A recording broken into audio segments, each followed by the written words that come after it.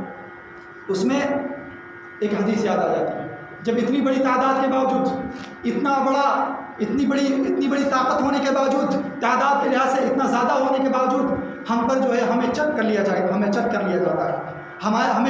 جاتا ہے، ہمارے اوپر پابندی لائی جاتی ہے، ہماری اذانوں پر، ہماری مسجدوں پر، ہمارے بولنے پر، ہمارے چلنے پر، ہمارے پڑھنے پر، ہمارے آگے جانے پر،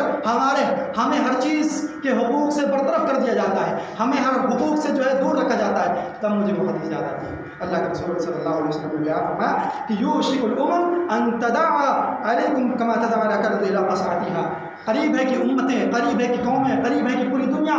تمہارے اوپر ایسے ٹوٹ پڑے گی جیسے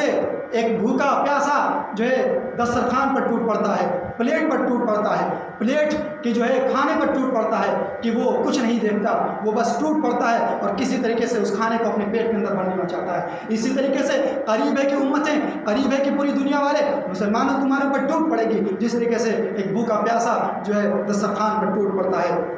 صحابہ کرام میں سے ایک کہنے والے نے کہا، قال قائل من قلۃ نحن یومئذ، ہماری تعداد کم ہونے کی وجہ سے ایسا ہوگا کیا؟ ہماری تعداد بہت کم ہوگی کیا کہ نحن یومئذ کی اس طرح معاملہ ہوگا؟ اللہ کے رسول صلی اللہ علیہ وسلم نے بیان فرمایا، بل انتم یومئذ کثیر، بلکہ اس دن تم بہت زیادہ ہوگے، لیکن تمہاری تعداد کی حیثیت، تمہاری تعداد کی طاقت کیا ہوگی؟ ولکنکم غثاء کا غثاء السیل، تمہاری تعداد جس طریقے سے سمندر کے اوپر جھاگ ہوتی ہے، جس طریقے سے سمندر کے اوپر جھاگ ہوتی ہے، جس طریقے سے سمندر کے اوپر جو سمندر کی جنہوں نے زیارت کی ہے، جو سمندر کے پاس گئے ہیں انہوں نے جھاگ کو دیکھا ہوگا، جس طریقے سے سمندر کی جھاگ بہت زیادہ ہوتی ہے، لیکن جھاگ ہوتی ہے، اس کی کوئی اپنی حیثیت نہیں ہوتی، اس کی اپنی کوئی اوقات نہیں ہوتی، اس کی اپنی کوئی طاقت نہیں ہوتی ہے۔ ایسے تمہاری تعداد ہوگی اور ایسی تمہاری قوت ہوگی۔ وَلَيَنزَعَنَّ اللَّهُ مِن صُدُورِكُمُ الرِّعْبَ، معاملہ کیا ہوگا؟ لوگوں کے دلوں سے تمہاری حیبت چھین لے گا اللہ، تمہاری حیبت، تمہارا ڈر، تمہارا خوف چھین لے گا۔ لوگ پہلے محمد صلی اللہ علیہ وسلم کا نام سنتے ہی 1 مہینے کی مسافت جتنی مسافت ہوتی تھی اپنا ہتھیار ڈال دیا کرتے تھے کہ محمد صلی اللہ علیہ وسلم اور محمد صلی اللہ علیہ وسلم کے ساتھیوں کا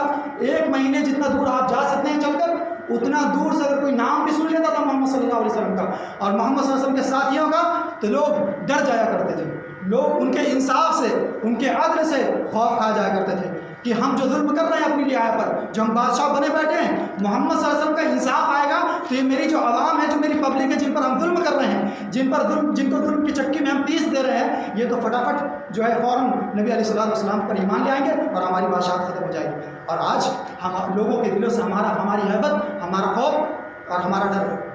چھین لے گا اللہ تبارک و تعالیٰ۔ وَلَيَقْذِفَنَّ اللَّهُ فِي قُلُوبِكُمُ الْوَهْنَ، اور اللہ تبارک و تعالیٰ تمہارے دلوں کے اندر کیا ڈال دے گا؟ وہن ڈال دے گا۔ اللہ کے رسول صلی اللہ علیہ وسلم نے کہا،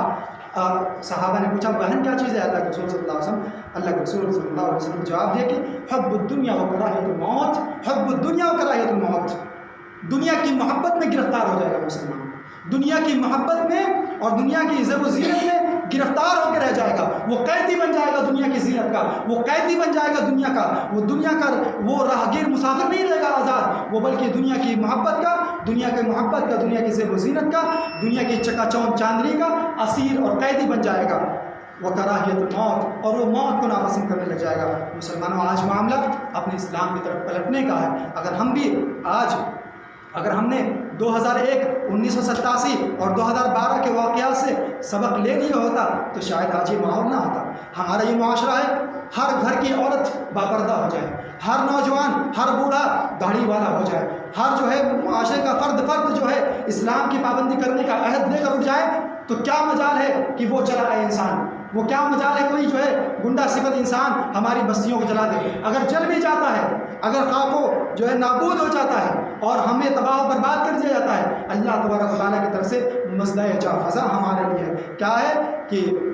اللہ تبارک و تعالیٰ نے بیان فرمایا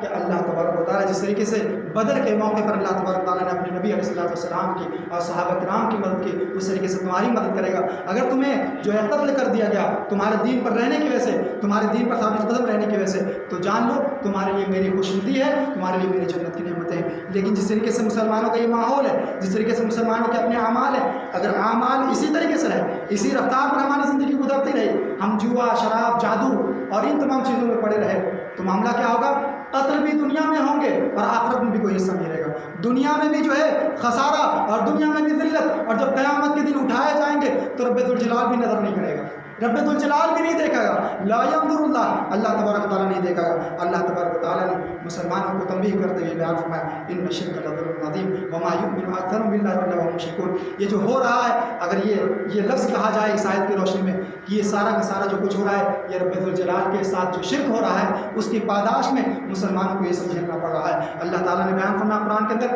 وما یؤمن اکثرهم باللہ الا وهم مشرکون، مسلمانوں میں اکثر لوگ شرک کرنے والے ہیں۔ سورہ یوسف کی آیت ہے، 106 نمبر کی آیت ہے، مسلمانوں میں جو لوگ ایمان لائے اپنے رب پر، جو لوگ ایمان لائے اپنے رسول پر، ان میں سے اکثر لوگ شرک کرنے والے ہیں، اور اسی اکثریت جو شرک کر رہی ہے، اسی شرک کی پاداش میں، اسی شرک کے جرم میں آج بستیوں کی بستیاں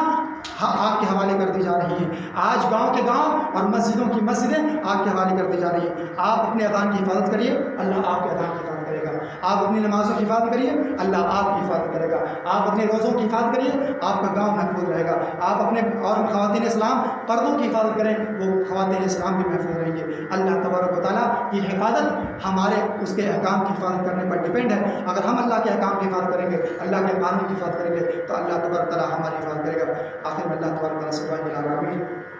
ہم تمام مسلمانوں کو اپنے دین کی طرف پلٹنے کی توفیق عنایت فرما۔ الہ العالمین ہم تمام مسلمانوں کو، ہم تمام نوجوانوں کو الہ العالمین تیرا مطیع اپنا فرما بردار بنا دے۔ الہ العالمین اپنے نبی علیہ الصلوۃ والسلام کا اپنے نبی علیہ الصلوۃ والسلام کا اطاعت گزار، اپنے نبی علیہ الصلوۃ والسلام کی پیروی کرنے والا، اپنے نبی علیہ الصلوۃ والسلام کے نقش قدم پر چلنے والا نوجوان، بزرگ اور بچہ بنا دے۔ الہ العالمین ہماری خواتین کو نبی علیہ الصلوۃ والسلام کے نقش قدم پر چلنے کی توفیق عنایت فرما۔ الہ العالمین جو احکامات، جو پیغام، جو قرآن، جو نظام الہ العالمین تو نے ہم انسانوں کی ہدایت کے لیے، ہم انسانوں کی کامرانی کے لیے، ہم انسانوں کی کامیابی کے لیے اتارا ہے، الہ العالمین اسے ان کی حفاظت کرنے کی توفیق عنایت فرما۔ الہ العالمین اپنے گھروں کے اندر تیرے احکام کی حفاظت کرنے کی توفیق عنایت فرما۔ الہ العالمین اپنے محلوں کے اندر تیرے قرآن کے، تیرے نظام کے جو ہے پابندی کرنے کی توفیق عنایت فرما۔ اپنی مسجدوں کی حفاظت کرنے کی توفیق عطا فرما، اپنے ایمان کی حفاظت کرنے کی توفیق عنایت فرما، اپنے قرآن کی حفاظت کرنے کی توفیق عنایت فرما۔ آمین وآخر دعوانا الحمد للہ رب العالمین۔ بارک اللہ لنا ولکم فی العظیم ونفعنا وإياکم بالآیات والذکر الحکیم انہ تعالی جواد کریم مجید الرحیم۔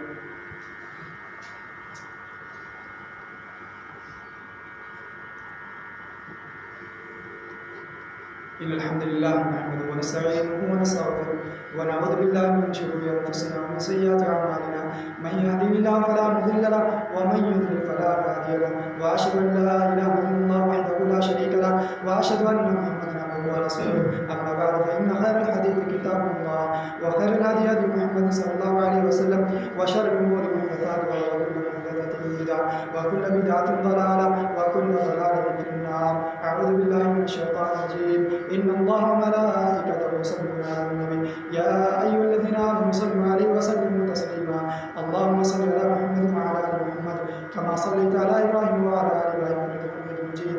اللهم بارك على محمد وعلى آل محمد كما باركت على إبراهيم وعلى آل إبراهيم إنك حميد مجيد.